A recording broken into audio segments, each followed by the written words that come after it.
Breaking news చూస్తున్న మహబూబాబాద్ జిల్లాలో భారీ వర్షం పడుతోంది. జిల్లా కేంద్రంలో 2 గంటల నుంచి ఎడతెరిపి లేకుండా వాన కురుస్తోంది. దీంతో పలు కాలనీలు జలమయమయ్యాయి. ఆర్టీసీ కాలనీలోకి భారీగా చేరుకుంటున్న వరద కాలనీ వాసులు భయాందోళనకు గురిచేస్తుంది.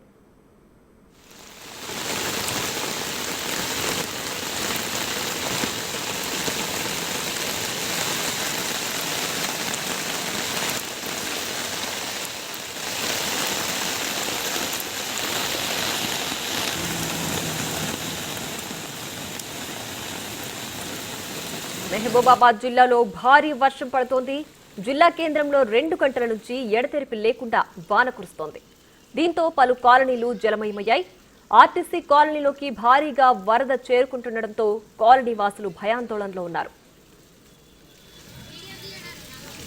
వీడియో తీస్తాను. వీడియో తీస్తాను.